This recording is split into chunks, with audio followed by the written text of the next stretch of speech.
Assalamualaikum warahmatullahi wabarakatuh.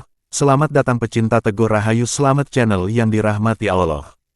Pada kesempatan kali ini, kita akan menyimak bara api tragedi kebakaran Los Angeles, Amerika, dengan judul, Pria Jawa Memadamkan Bara Api Los Angeles dengan Cahaya Abadi, yang akan membawa kita untuk menggali hikmah di balik tragedi kebakaran tersebut. Sesungguhnya apa skenario Allah atas tragedi ini? Mari kita simak dengan penuh hikmat, semoga menjadi hikmah yang manfaat. Selamat menyimak. Bara api dan bara hati. Los Angeles, awal musim semi 2025. Tragedi kebakaran besar melanda wilayah pemukiman elit di utara LA. Api berkobar membabi buta, asap menggulung langit, mobil pemadam sibuk, sirine meraung, jeritan minta tolong bersahutan. Angin musim semi malah membuat api menjalar lebih cepat dari biasanya. Helikopter penyiram air berputar di atas langit, menciptakan pemandangan yang mencekam. Di antara kerumunan relawan, tampak seorang pria berjubah sederhana, wajahnya tenang meski matanya memerah. Ia adalah Raden Bagus Arif Wicaksono Kusumojoyo, pria Jawa asal Mojokerto, Jawa Timur yang juga seorang muslim yang sangat taat, telah tinggal di Amerika lebih dari 11 tahun. Tubuhnya ramping, sorot matanya tajam namun teduh. Ia menggenggam air dan selimut untuk para korban. Di tengah duka, ia tetap tersenyum. Tatapannya seperti menyimpan keteguhan seorang yang telah lama belajar tentang makna hidup. Hari itu ia menemukan Margaret tergeletak di pelataran rumah yang hangus. Perempuan tua itu batuk hebat, wajahnya hitam karena jelaga. "Mom, are you okay?" Bagus merunduk, memapahnya ke tempat aman. Beberapa saat kemudian, dua orang, Robert dan Emma, datang tergopoh. "Mom, are you okay?" Margaret menatap Bagus. "I saved me, this kind man. Thank you, sir, I'm Robert, this is my wife Emma." Bagus hanya tersenyum. "My name is Bagus. I'm glad you call help." Margaret menatap wajah Bagus lama. Ada sesuatu dalam ketenangannya yang menyentuh. Dalam kobaran api, muncul cahaya kecil yang menyala dari seorang asing. Sebuah pertemuan yang kelak mengubah segalanya. Beberapa hari setelah kejadian, Margaret masih mengalami batuk dan trauma. Bagus kembali mengunjunginya di shelter. Ia membawa sebotol minyak kayu putih, air teh jahe buatan sendiri, dan sebuah kitab kecil berbahasa Inggris berjudul Light and Peace. "Ini, obat batuk tradisional dari tanah kelahiranku. Semoga membantu," ujar Bagus sambil tersenyum. Emma memandangi Bagus dengan mata penuh rasa ingin tahu. "You always look so calm, even after all that." "How?" Bagus tersenyum, "Kami orang Jawa percaya, urip iku kudu urup. Hidup itu seharusnya memberi cahaya, bukan sekadar menyala untuk diri sendiri." Robert, yang dari tadi hanya memperhatikan, kini bersuara, "Kau percaya Tuhan?" "Ya." Bagus mengangguk. "Bukan hanya percaya, aku hidup bersamanya. Allah adalah sumber ketenanganku. Dalam setiap nafas, aku diajarkan untuk narimo ing pandum. Menerima dengan syukur apapun yang ditakdirkan." Margaret termenung. Kata-kata itu menembus hatinya yang lelah. "Ayahku dulu seorang pendeta, tapi aku memilih menjauh dari semua itu. Kehidupan di sini terlalu bising, terlalu sibuk untuk percaya." Bagus menjawab pelan, "Terkadang, Tuhan mengirimkan bara untuk membakar sekat hati yang lama membeku. Kadang luka adalah jendela menuju cahaya." Malam itu, api sudah padam, tetapi bara-bara kecil mulai menyala di dalam hati yang hampir padam. Dan di tengah reruntuhan Los Angeles, kisah baru pun mulai bertunas. Bara yang membekas. Pasca kebakaran, Margaret tinggal di shelter pengungsian. Bagus kerap mengunjunginya, membawakan makanan dan air teh racikannya. Setiap kali Bagus datang, mata Margaret selalu berbinar, meskipun dia masih tampak lelah dan batuknya sering kambuh. Robert dan Emma mulai lebih sering mengundangnya untuk makan malam. Bagus selalu datang dengan hati penuh ketenangan, berbicara sedikit, tapi kata-katanya mengandung kedalaman. "Kau selalu tenang," kata Emma suatu malam. "Kami, bahkan tak bisa tidur sejak kejadian itu." Bagus mengangguk. "Kami orang Jawa punya ajaran, urip iku urup. Hidup itu harus memberi cahaya." Suara Bagus mengalir tenang, setiap kata-katanya seolah menyentuh relung hati mereka yang sedang gelisah. Ada ketenangan yang tak bisa mereka jelaskan. Bukankah hidup seharusnya memberi arti lebih dari sekadar bertahan? Robert terdiam, tatapannya kosong. "Kau percaya Tuhan ya?" Bagus tersenyum lembut. "Bukan hanya percaya, aku hidup bersamanya." Allah adalah sumber ketenanganku. Dalam setiap langkahku, aku merasa Dia selalu ada. Robert tak langsung merespon, hanya menatap kosong. Margaret menundukkan kepala. Sudah lama dia meninggalkan imannya. Di dunia yang keras, dia merasa lebih aman jika tidak harus mempercayai apapun yang tak bisa dilihat dengan mata telanjang. Namun, ada sesuatu dalam diri Bagus yang membuat hatinya bertanya-tanya. Mengapa orang ini bisa begitu tenang, meski hidup di negeri yang jauh dari tanah kelahirannya? Apa yang membuatnya tetap yakin, meski segala hal tampak runtuh? Bagus melanjutkan, hidupku bukan tanpa ujian. Aku juga pernah merasakan kehilangan. Namun aku belajar darinya untuk tetap teguh, untuk tidak menyerah. Allah tak pernah membebani seseorang melebihi batas kemampuannya. Ada hikmah di balik setiap kesulitan. Quran Surat Al-Baqarah ayat 286, Allah tidak membebani seseorang melainkan sesuai dengan kesanggupannya. Tangis Emma pecah. Ia merasakan kata-kata itu menembus hatinya. Robert menatap Bagus, rasa marah dan kesedihannya mulai mencair. Ada kehangatan yang menyentuh jauh di dalam hatinya yang beku. Kenapa ibu hampir mati? Kenapa aku kehilangan segalanya? Tanyanya dengan suara gemetar. Margaret menatap Bagus lama. Kau mengingatkanku pada seseorang yang pernah kuabaikan, ayahku, seorang pendeta. Tapi aku memilih jadi ateis. Bagus menjawab lirih, mungkin ini saatnya kembali. Tuhan selalu menunggu. Kadang Dia memberikan ujian agar kita kembali mendekat. Malam itu, mereka duduk bersama dalam keheningan. Hujan perlahan mulai turun, seakan alam pun turut merasakan perjalanan hati yang baru dimulai.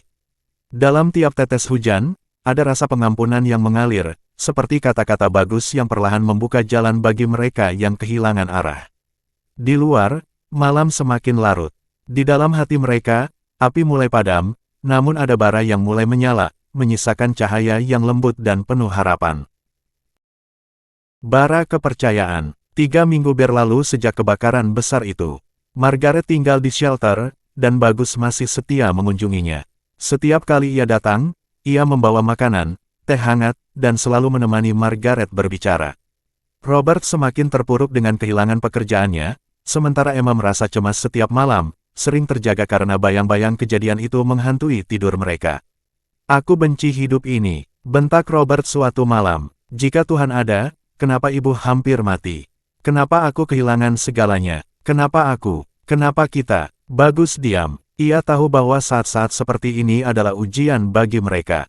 Rasa marah dan kesedihan bisa mengarah pada titik balik, dan ia ingin membantu mereka menemukan jalan kembali. Dengan perlahan, Bagus membuka Quran kecil dari sakunya dan memandang ayat yang sudah ia hafalkan.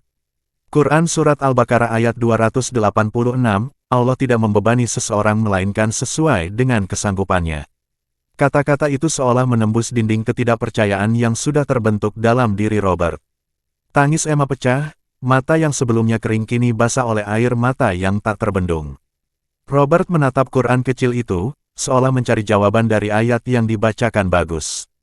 Kenapa ibu hampir mati? Kenapa kami kehilangan segalanya? Tanya Robert lagi, kali ini suaranya lebih lembut, penuh keresahan. Bagus menatap Robert dengan mata penuh kasih. Setiap ujian adalah kesempatan untuk kembali kepadanya. Dalam setiap cobaan, ada pelajaran yang tersembunyi. Allah tak akan memberi ujian lebih dari yang kita sanggup tanggung. Hanya kita yang terkadang tak menyadari kekuatan yang ada dalam diri kita. Bagus meletakkan Quran kecil itu di tangan Robert dan berkata, baca dengan hati yang bersih, dan kamu akan menemukan jawabanmu. Robert mengangguk, namun masih ada keraguan yang mengendap di hatinya. Margaret yang terbaring lemah menatap Bagus dengan tatapan yang penuh keinginan untuk memahami lebih jauh tentang Tuhan yang selama ini tak ia yakini. Kau mengingatkanku pada seseorang yang pernah kuabaikan. Ayahku, seorang pendeta, namun aku memilih untuk jadi ateis. Bagus menghela napas pelan. Kadang, hidup membawa kita pada jalan yang jauh dari Tuhan. Namun, Tuhan selalu ada. Dia menunggu kita untuk kembali. Suaranya begitu lembut, penuh harapan. Di tengah badai kebingungan dan keraguan, suara Bagus menjadi penuntun yang membawa mereka pada pencerahan. Malam itu, hujan turun dengan deras. Ketika mereka duduk bersama dalam kesunyian, di luar sana petir menyambar. Namun di dalam hati mereka, ada kedamaian yang tumbuh, seperti bunga yang mulai mekar setelah musim dingin panjang. Bara kepercayaan mulai menyala dalam hati mereka, meski sempat redup dan padam. Bara cinta dan keyakinan. Hari-hari berlalu, dan perubahan mulai terasa. Robert dan Emma semakin terbuka terhadap ajaran yang dibagikan Bagus. Mereka mulai menghadiri kajian-kajian agama yang Bagus ikuti, dan meskipun mereka tidak langsung mengubah pandangan hidup mereka, ada sesuatu yang mulai terbangun di dalam diri mereka. Ada kedamaian yang perlahan menghiasi hati mereka yang sebelumnya dilanda kekosongan. Margaret, yang semula begitu skeptis terhadap ajaran Islam, kini mulai membuka diri. Dia mulai membaca buku kecil yang Bagus berikan tentang Islam, dan pelan-pelan ia mulai menemukan ketenangan dalam setiap halaman yang ia baca. Emma, dengan kegelisahan yang masih menghantuinya, menulis jurnal setiap hari, merenungkan perasaan dan pengalaman yang ia alami bersama Bagus dan komunitas Muslim. Ia merasa ada kedamaian yang belum pernah ia rasakan sebelumnya, meskipun ia belum sepenuhnya bisa memahami keyakinan yang diajarkan. Bagus, aku merasa ada sesuatu yang baru dalam hidupku. Aku merasa lebih tenang, meskipun aku belum bisa sepenuhnya mengerti tentang keyakinan ini, kata Emma suatu malam. Bagus tersenyum dengan lembut. Keimanan itu proses. Tidak perlu terburu-buru. Cobalah untuk merasakannya dengan hati. Ketika hati kita terbuka, Allah akan memudahkan kita untuk memahaminya. Robert, yang awalnya penuh kemarahan dan kebencian terhadap hidup, mulai merasa adanya ketenangan yang tak pernah ia rasakan sebelumnya. Ia mulai ikut mengaji, membaca terjemahan Al-Quran setiap malam, meskipun dengan ragu. Namun, seiring berjalannya waktu, kata-kata yang dibaca mulai menyentuh hatinya. Setiap ayat yang ia baca terasa seperti petunjuk yang mengarahkannya pada kedamaian. Pada suatu malam, setelah membaca salah satu ayat tentang sabar dan takdir, Robert berkata, "Aku mulai mengerti. Sabar itu bukan berarti kita harus diam saja. Sabar adalah menerima takdir dengan lapang dada dan terus berusaha. Allah tidak pernah meninggalkan kita." Bagus hanya mengangguk, matanya penuh kebijaksanaan. Sabar adalah salah satu kunci hidup. Seperti yang tertulis dalam Quran, sesungguhnya Allah bersama orang-orang yang sabar. Quran Surat Al-Baqarah ayat 153. Kita tidak tahu apa yang akan terjadi di masa depan, namun kita harus yakin bahwa setiap ujian yang datang adalah jalan untuk mendekatkan diri kepadanya. Malam itu, mereka berdua, Robert dan Emma, merasakan sesuatu yang belum pernah mereka rasakan sebelumnya, sebuah ketenangan yang memeluk hati mereka, seolah semua kegelisahan yang mereka rasakan selama ini perlahan menguap, tergantikan dengan kedamaian dan kepercayaan yang semakin tumbuh. Dan di tengah-tengah itu, Bagus tetap dengan kesederhanaannya, tetap hadir sebagai cahaya yang tak pernah pudar. Bara ujian terakhir. Malam itu langitlah bergemuruh. Petir menyambar seperti amarah langit, dan hujan turun membasahi jalan-jalan yang masih menyimpan bekas abu dari tragedi kebakaran beberapa minggu lalu. Di tengah derasnya hujan, sebuah panggilan telepon menggetarkan hati Bagus. Suara di seberang adalah Emma, panik dan tercekat. "Bagus, Mama, dia sesak napas.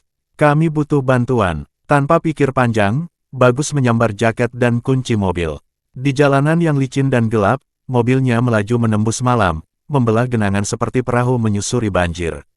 Di rumah Robert dan Emma, ia mendapati Margaret tergeletak di lantai, wajahnya pucat, tangan gemetar, napas tersengal-sengal.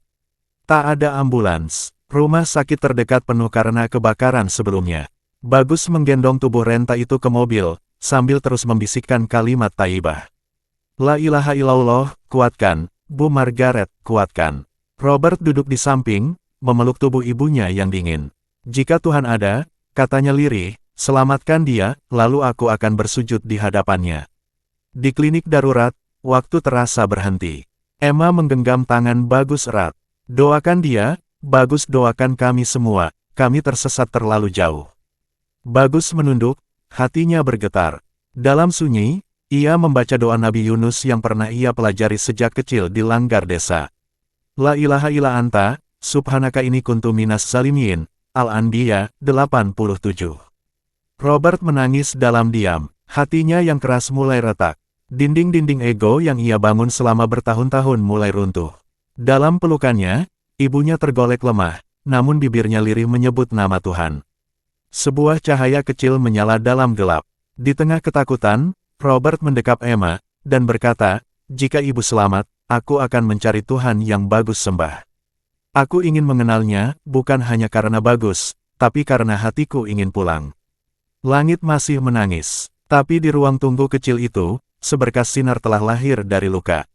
Dan malam itu, bukan lagi tentang hujan, tapi tentang harapan yang menyala pelan-pelan di dada yang selama ini hampa. Bara yang menyala. Margaret selamat. Dokter mengatakan jantungnya nyaris berhenti jika terlambat beberapa menit saja. Di pelukannya, ada Al-Quran kecil berbalut kain batik, pemberian bagus beberapa waktu lalu. Tangisnya pecah lirih, bukan karena sakit, tapi karena sadar ia baru saja ditarik kembali dari jurang kematian. Di pelataran rumah sakit darurat, malam itu basah oleh hujan.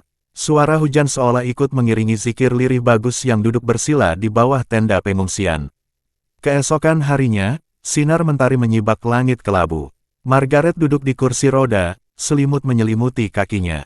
Robert dan Emma duduk di sisinya.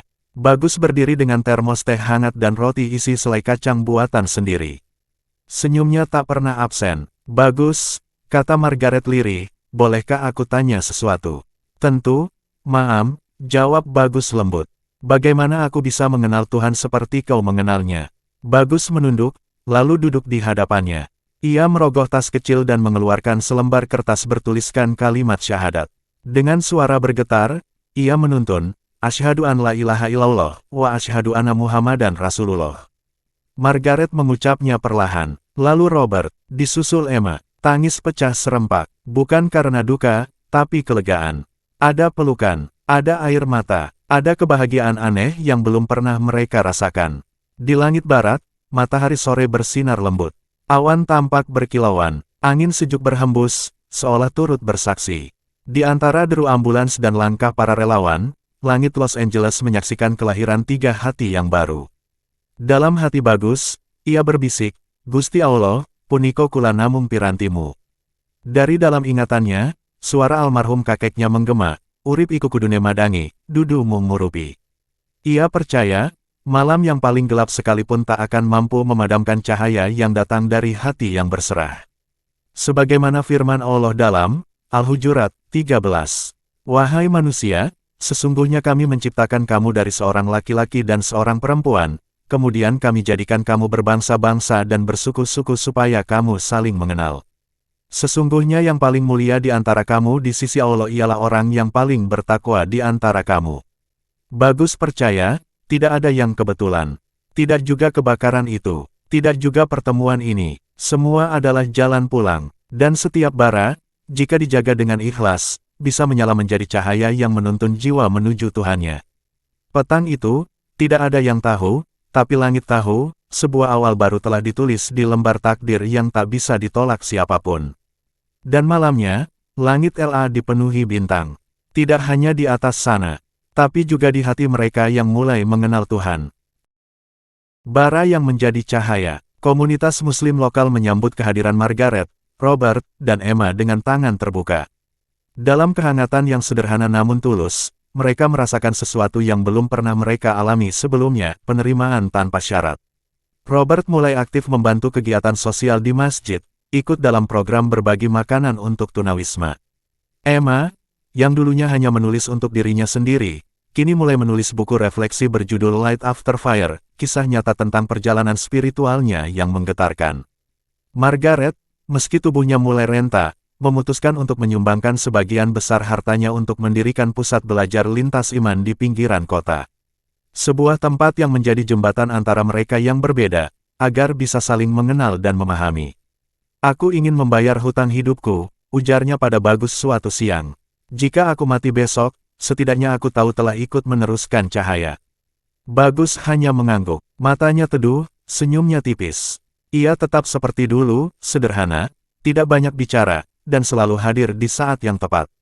Ketika seseorang bertanya mengapa ia tidak mau menjadi tokoh publik, padahal kisahnya sudah viral di media sosial, Bagus hanya menjawab pelan.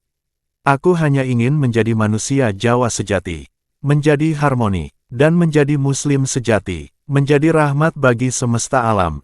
Di dinding kamarnya, tergantung sebuah kaligrafi dari ayat Al-Quran, yang kerap ia baca setiap pagi.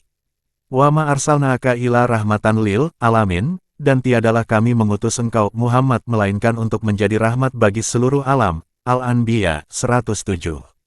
Kata-kata itu menjadi napas bagi setiap langkahnya. Di pelataran masjid kecil yang juga menjadi tempat kajian rutin, Robert suatu hari berdiri di hadapan puluhan hadirin. Ia menyampaikan refleksi hidupnya. Suaranya bergetar, namun wajahnya mantap. Dulu, aku pikir hidup ini seperti ruang sidang. Ada yang benar, ada yang salah. Semua harus bisa dibuktikan. Tapi ternyata, ada ruang yang lebih luas dari logika. Ruang itu bernama keyakinan. Aku menemukannya bukan di seminar filsafat, tapi di pelukan umat yang mendoakan aku saat ibuku hampir mati. Dan dari seorang lelaki Jawa yang tidak pernah menghakimi. Emma menambahkan dengan mata berkaca. Ketika aku kehilangan semua, aku justru menemukan segalanya. Tuhan tidak pernah meninggalkan kita. Kitalah yang sering menjauh. Dari api yang membakar rumah kami, lahir cahaya yang menerangi batin kami. Margaret hanya duduk diam di samping mereka. Tangannya menggenggam tasbih dari kayu cendana yang bagus hadiahkan. Bibirnya terus bergerak pelan, seolah berzikir dalam diam. Air matanya mengalir, bukan karena sedih, tapi karena damai yang tak bisa dijelaskan dengan kata-kata. Dan angin sore kembali berhembus pelan, seolah ikut menyentuh hati mereka yang pernah terbakar, namun kini menjadi cahaya. Bara yang membuka jalan. Malam itu langit Los Angeles berpendar lembut, seolah menyambut lembaran baru yang akan dimulai. Di dalam aula kecil milik komunitas Muslim, suasana hening menyelimuti. Satu demi satu, wajah-wajah baru berkumpul, mendengarkan kisah tentang cahaya yang muncul dari bara kehidupan. Robert berdiri di mimbar kayu sederhana, mengenakan gamis putih yang masih asing di tubuhnya namun terasa hangat di jiwanya. Aku dulunya seorang yang keras kepala, skeptis, dan merasa paling benar. Bagiku, hidup adalah tentang kendali, tentang menang. Tapi saat bara itu datang dan membakar semuanya, aku sadar, aku tidak mengendalikan apapun. Bahkan nafasku, bukan milikku. Ia menarik napas dalam, suaranya mulai bergetar. Saat ibuku hampir mati, dan hidupku nyaris runtuh, datang seseorang bernama Bagus, seorang Jawa, yang menyentuh kami bukan dengan dalil-dalil tegas, tapi dengan kelembutan yang menusuk kalbu. Ia tak pernah memaksa, hanya hadir, seperti angin, seperti cahaya. Para hadirin menunduk haru. Di barisan depan, Emma memeluk jurnalnya. Ia menambahkan pelan, Bagus mengajarkan kami untuk tidak hanya menjadi korban kehidupan, tapi menjadi bagian dari penyembuhnya. Ia membuka jurnal dan membacakan. Dalam budaya Jawa, ada pepatah, sabar iku laku utama, nanging ora mung meneng, tapi ngudari rasa nganggo welas asih. Sabar itu bukan diam, tapi membebaskan rasa dengan kasih. Margaret duduk di samping mereka, mengenakan hijab polos yang ia jahit sendiri dari kain lama. Air matanya tak terbendung. Bagus, membuatku ingin menjadi versi terbaik dari diriku. Bahkan di usia senja, ia membuatku ingin pulang ke Tuhan dengan damai. Seorang relawan merekam momen itu, lalu mengunggahnya ke media sosial. Dalam hitungan hari, kisah mereka viral. Tetapi saat wartawan datang ke rumah Bagus, ia menolak dengan tenang. Saya bukan siapa-siapa. Cahaya itu bukan saya hanya kaca, yang memantulkan cahayanya. Bagus hanya ingin tetap menjadi dirinya, seorang pria Jawa dari Mojokerto yang menyeduh teh setiap pagi sambil membaca Al-Quran, dan berbicara dengan angin pagi tentang hidup dan kematian. Ia mengingat pesan mendiang kakeknya. Urip iku sakdurunge mati kudu dadi sejatin manungsa. Ojo mung nyala, nanging nyinari. Dan Bagus memilih jalan itu. Seperti ayat yang ia bisikkan setiap malam dalam sujud panjangnya. Fa inna ma'al usri yusro. Inna ma'al usri yusro. Sesungguhnya bersama kesulitan ada kemudahan. Sesungguhnya bersama kesulitan ada kemudahan. Al-Insyirah 5-6. Langit malam itu masih tenang. Tapi di bumi, bara itu telah berubah. Menjadi pelita, menjadi jalan, menujunya. Bara yang membakar sekat. 3 bulan setelah tragedi kebakaran, nama Raden Bagus mulai dikenal di lingkar komunitas lokal, bahkan hingga lembaga antaragama di Los Angeles. Bukan karena ia mencari sorotan, melainkan karena kisahnya menyebar dari mulut ke mulut. Margaret, Robert, dan Emma telah mualaf, mulai berbagi pengalaman spiritual mereka melalui berbagai forum. Namun, Bagus tetap memilih berada di balik layar, menghindari gemerlap kamera dan panggung. Suatu hari, seorang jurnalis dari televisi nasional mendatangi tempat tinggal Bagus.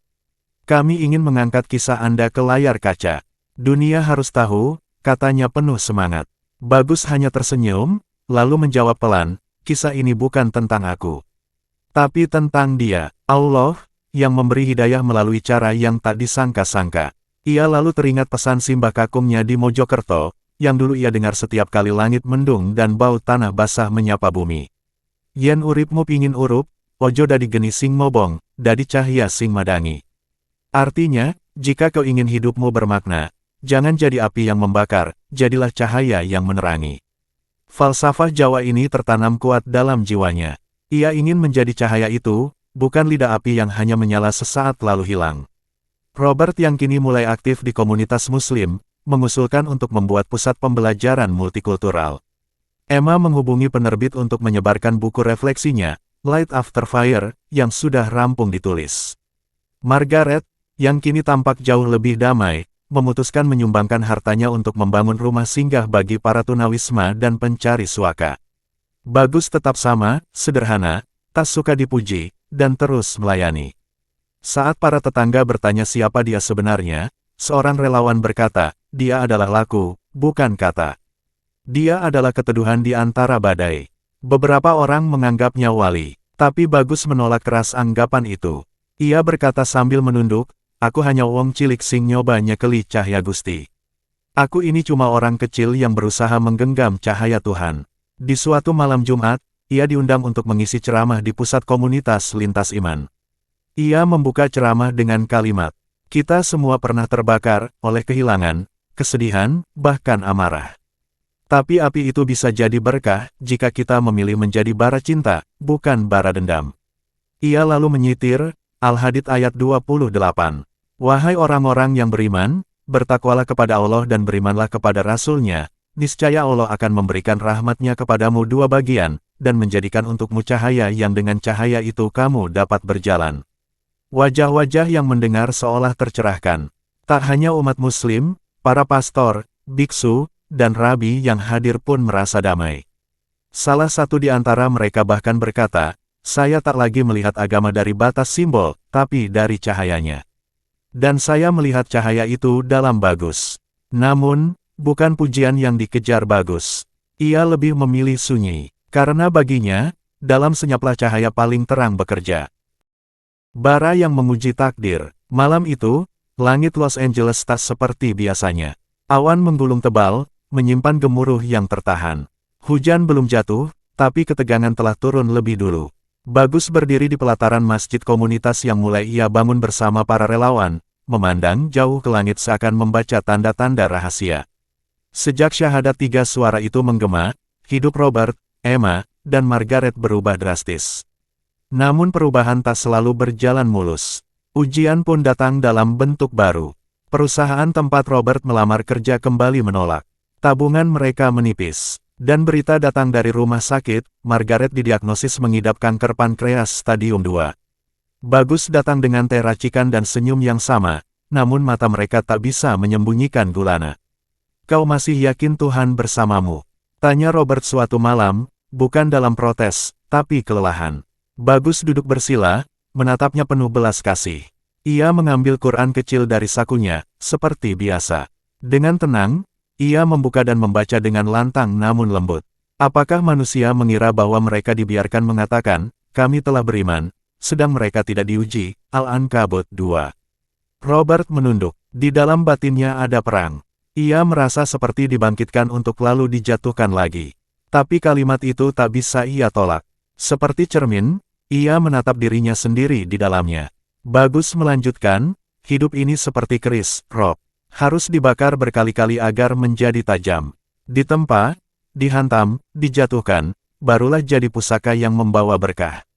Emma menggenggam tangan Robert. Margaret hanya tersenyum, meski pucat, lalu berkata, mungkin aku tidak harus sembuh. Tapi aku ingin pergi dengan terang, bukan dalam gelap seperti dulu. Di pelataran masjid itu, rintik pertama mulai turun. Hujan menyapa bumi perlahan, dan Bagus, seperti biasa, menengadah sejenak, lalu menunduk dalam doa panjang. Doa yang tak terdengar, tapi menusuk jiwa. Filosofi Jawa mengatakan, saklaraning atin uwong, bisa marekadohan marang Gusti, artinya, luka di hati justru sering jadi jembatan paling dekat menuju Gusti Allah. Dan di malam yang dingin itu, mereka mulai memahami. Iman bukan perisai dari musibah, tapi lentera untuk menerangi lorong-lorongnya. Bagus pamit malam itu, namun sebelum pergi ia berkata, ketika kamu berada di titik nol, jangan takut. Karena itulah tempat terbaik untuk mulai berjalan menuju langit. Bara yang menembus langit. Waktu berlalu, musim panas datang dengan hawa kering dan langit terang. Robert, Emma, dan Margaret kini rutin hadir dalam majelis ilmu yang diselenggarakan oleh komunitas muslim setempat. Mereka belajar tentang akidah, akhlak, fikih, dan sejarah Nabi Muhammad SAW. Sementara Bagus tetap hadir sebagai pelayan, bukan pusat perhatian. Ia duduk di belakang, menyiapkan minuman, menyambut tamu, dan diam-diam memandangi wajah-wajah yang kini dipenuhi cahaya. Dalam suatu majelis, seorang syekh dari Timur Tengah datang. Ia berbicara tentang keutamaan hidayah dan kesungguhan dalam mencari kebenaran. Terkadang, Allah menyalakan api untuk menuntun manusia menemukan cahaya. Maka siapa yang sabar melewati api ujian, akan melihat taman hidayah di baliknya. Robert mendengarkan sambil mencatat. Emma memeluk Margaret. Mereka merasa kalimat itu seolah bicara langsung kepada mereka. Usai majelis, Robert mendekati Bagus. Aku ingin menghafal satu ayat Al-Quran. Yang paling kamu suka, yang selalu kamu pegang. Bagus terdiam sejenak. Lalu dengan suara dalam dan tenang, ia mengucapkan, Fa inna ma'al usri yusra, inna ma'al usri yusra, Al-Insyirah 5-6. Sesungguhnya, bersama kesulitan ada kemudahan. Sesungguhnya, bersama kesulitan ada kemudahan. Robert mengulanginya, air matanya jatuh. Dulu aku benci hidupku. Kini, aku bersyukur pernah dihancurkan, karena itu jalan kami mengenalnya.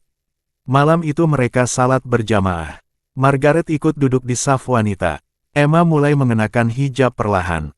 Tak ada paksaan, semua mengalir. Bagus hanya menuntun dengan sabar, tak pernah mendorong. Ia percaya pada proses, sebab hidayah adalah milik Allah. Ia hanya perantara. Di malam itu pula, Bagus bermimpi.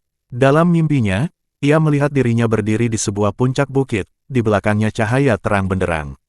Di depannya, lautan api yang perlahan padam dan berubah menjadi taman hijau. Ia mendengar suara lirih dari langit. Wahai jiwa yang tenang, kembalilah kepada Tuhanmu dengan ridha dan diridai. Ia terbangun dengan air mata. Ia tahu, waktu perjalanannya semakin dekat.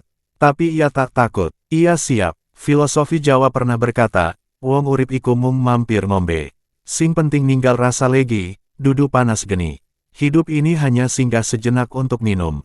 Yang penting meninggalkan rasa manis, bukan panas api. Dan Bagus memegang erat petua itu. Ia ingin hidupnya menjadi rasa manis bagi siapapun yang sempat bersua dengannya. Bukan sekadar membara, tapi menyuburkan. Bara yang mewarisi cahaya. Musim gugur tiba. Daun mapel memerah ikut meresapi babak baru kehidupan keluarga Margaret. Rumah mereka yang dahulu hangus, kini berdiri kembali dengan wujud berbeda. Bukan kayunya dan batu bata yang berubah, tetapi juga isi hati penghuninya. Dalam rumah, terpajang kaligrafi indah bertuliskan Ar-Rahman di ruang utama. Robert kini menjadi pembicara rutin dalam dialog lintas iman. Ia membahas tentang makna spiritualitas dari perspektif seorang mantan ateis yang kini tunduk bersujud. Emma menjadi penulis aktif yang bukunya Light After Fire menembus daftar buku terlaris spiritual Amerika. Margaret yang renta justru kian bersinar. Setiap Jumat, mengenakan kerudung tipis, menyapa siapapun yang lewat. Assalamualaikum, ucapnya dengan logat khas barat yang kini dibalut kelembutan timur. Anak-anak di lingkungan sekitar menyebutnya Grandma Peace.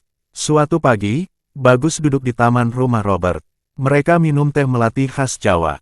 Bagus membawa kendi kecil dari tanah liat. Ini peninggalan Mbah Kakung saya, katanya. Air dari kendi ini, meski sederhana, selalu terasa lebih sejuk. Karena ia menyimpan kesejukan tanah dan kesabaran waktu. Robert memandangi kendi itu lama. Aku sering berpikir, Bagus, apakah mungkin aku bisa membesarkan anakku nanti dengan nilai-nilai seperti itu? Damai, berserah, rendah hati. Bagus tersenyum. Mungkin bukan hanya bisa, tapi harus. Karena dunia ini terlalu panas kalau tidak diwarisi oleh orang yang bisa menjadi embun. Emma ikut bergabung, membawa buah kurma dan roti gandum. Kau tahu, Bagus, Dalam Islam, kami belajar bahwa anak-anak adalah amanah. Mereka bukan milik kita, mereka adalah tamu yang harus kita bimbing. Bagus mengangguk. Betul, al-auladu amanatun fi riqabikum, anak itu amanah di leher kalian. Maka bimbing mereka dengan cahaya, bukan bara. Senja pun turun perlahan, warna langit berganti jingga kemasan. Margaret duduk membaca tafsir Al-Quran dalam bahasa Inggris, ia buka Al-Hujurat ayat 13. Wahai manusia, sesungguhnya kami menciptakan kamu dari seorang laki-laki dan seorang perempuan, lalu kami jadikan kamu berbangsa-bangsa dan bersuku-suku agar kamu saling mengenal. Dulu, aku pikir mengenal hanya lewat debat. Tapi ternyata, mengenal sejati adalah saat aku takluk di hadapan kasih sayang. Robert meraih tangan Emma. Kita bukan lagi abu dari kebakaran itu. Kita kini cahaya. Dan semua karena satu pria Jawa yang datang seperti angin sore, tenang, lembut, tapi mengubah arah hidup. Bagus menggeleng perlahan. Bukan karena aku, tapi karena dia, yang mengubah hati siapa saja yang membuka diri. Suara azan maghrib berkumandang. Bagus berdiri. Ayo, kita sempurnakan hari ini dengan bersujud. 3 orang Amerika dan 1 pria Jawa berjalan bersama menuju masjid. Di langit, bintang pertama mulai muncul, seakan menjadi saksi bahwa cahaya telah mewarisi dunia yang semula hanya berisi bara. Sesungguhnya orang yang beriman dan mengerjakan amal saleh, mereka itulah sebaik makhluk. Al-Bayyinah 7. Bara yang abadi. Waktu terus berjalan, namun kisah itu tetap hidup dalam hati mereka yang merasakannya. Margaret yang kini lemah tubuhnya, justru semakin kuat imannya. Setiap pagi ia duduk di taman kecil di belakang pusat pembelajaran, membaca Al-Quran terjemahan dalam bahasa Inggris, sementara burung-burung berkicau di ranting pohon zaitun. Di dadanya tersimpan kalimat syahadat yang dulu dituntun Bagus di tengah derai hujan dan luka kebakaran. Robert kini menjadi pembicara tetap dalam forum-forum lintas agama. Ia mengajarkan tentang dialog, bukan debat, tentang kasih, bukan syakwa sangka. Di setiap forum, ia tak pernah lupa menyebut nama Bagus, bukan untuk mengagungkannya, tapi sebagai simbol bahwa hidayah datang lewat manusia biasa yang hidupnya bersahaja namun cahayanya luar biasa. Emma, istrinya, membuka rumah baca untuk anak-anak imigran miskin di pinggiran kota. Di sana, ia mengajarkan menulis, menggambar, dan mengenalkan kata rahmat pada anak-anak yang dahulu asing pada kata itu. Suatu hari, sebuah surat datang dari Mojokerto. Surat itu dari ayah Bagus, seorang sesepuh desa yang sudah lama tak mendengar kabar putranya. Dalam suratnya, ia menulis, "Nak, uripku ikaya geni lan banyu. Kudu imbang, geni iso mateni, tapi yo iso ngangeti. Banyu iso ngilangno dahaga, tapi yo iso ngelebake. Sing penting, ati kudu bening, lan lampah kudu jujur. Aku bangga padamu." Bagus menangis lama membaca surat itu. Di atas sajadah yang lusuh, ia bersujud lebih lama dari biasanya. Ia tidak pernah minta dikenang. Ia hanya ingin menjadi bagian dari bara yang berubah jadi cahaya. Dalam diamnya, Bagus paham satu hal, hidup bukan tentang meninggalkan nama di batu nisan, tapi meninggalkan bekas di hati manusia. Ia percaya sabda Rasulullah Shallallahu Alaihi Wasallam, apabila anak Adam mati, maka terputuslah amalnya kecuali 3 perkara, sedekah jariah, ilmu yang bermanfaat, atau anak saleh yang mendoakannya. Hadis riwayat Muslim. Bagus telah menyalakan lentera-lentera itu, bukan dengan api yang membakar, tetapi dengan cinta yang menyinari. Dan dalam hembusan angin musim semi yang lembut, di balik senyumnya yang sunyi, dunia tahu, bara itu telah menjadi cahaya yang abadi.